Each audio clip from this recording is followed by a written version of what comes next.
Hey, what's going on, everyone? Back with some McNeese content. No, I'm just kidding. I kind of wanted to go over my experiences over the last few weeks, and I don't know. Like, I've always been a huge fan of Something Obscene knives. I love their JK 3.5. I currently own a version 4, but just wanted to give you all an update on that 3.5 that had the lock rock on it.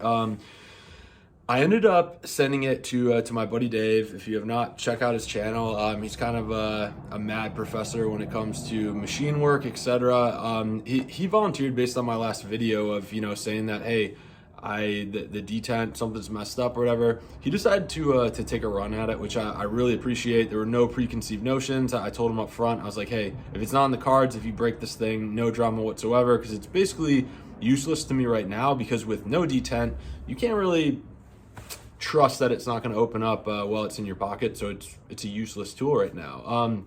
I just thought that it was interesting because I can no longer recommend buying Something Obscene knives to anybody. Again, that's coming from someone who loves them. I love the designs. I think that what they look like, what they feel like in your hand, the action on them, it's really great, but I cannot with clear eyes recommend them to anybody, and I don't think that I'll own another one. I also got kind of lucky in the Something Obscene Facebook group that I belong to. One of the members, Chris, he actually runs Serpents Run Customs, and he is an authorized, he's actually the only one, I believe, the only person that is authorized by Something Obscene to work on the knives in the US. So one-stop shopping, if there's any sort of warranty claims, etc., he's gonna be your dude, because these Something Obscene knives, although they are designed in the US, they are made by Riot in China. And it was very kind of disheartening to find out that certainly I went through my last video describing my situation, and I basically told him, I said, hey, if you can get a new blade for this thing, if that'll fix it, let's do it.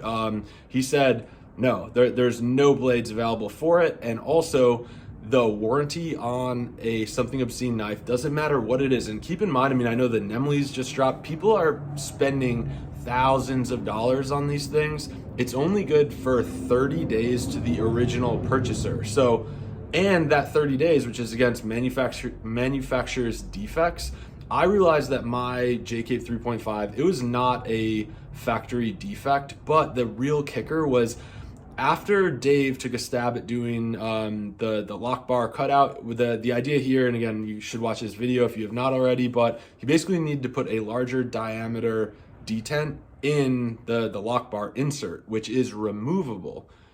It's removable, but guess what?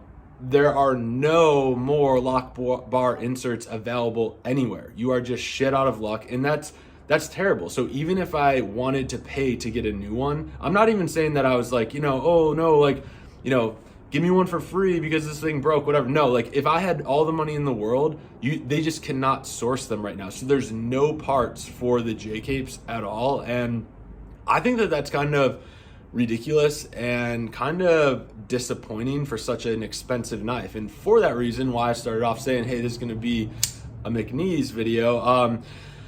Again, love Something Obscene, love the J-cape, whatever, but this McNeese, which is made in Alabama, and now Jonathan McNeese is making all of it in the US. He is just a phone call away, does everything in-house. I could get anything replaced here. Again, not even in, this warranty is transferable, and I believe it's limited lifetime. I'm fairly certain, I would bet a paycheck that it is, but you really can't beat that, right? The knives are about the same price, so Something Obscene versus this, versus McNeese 3.5, but I don't know. Like, I'm a little bit flabbergasted at the fact that I can't even get a new lock bar insert, and it's removable on the knife. Like, there's just none of them. So kind of keep that in mind. Again, realizing that the action, the looks, the hand feel of the Something Obscene is great. Just get an American-made knife, a McNeese, Curtis, that's another great one. Get something that will last, because I would hate to see somebody spend a bunch of money on a knife and then just be shit out of luck, not being able to fix something, and then you basically have a paperweight on your hand. So, wanted to make a quick plug for that. Appreciate y'all tuning in. We'll see you next time.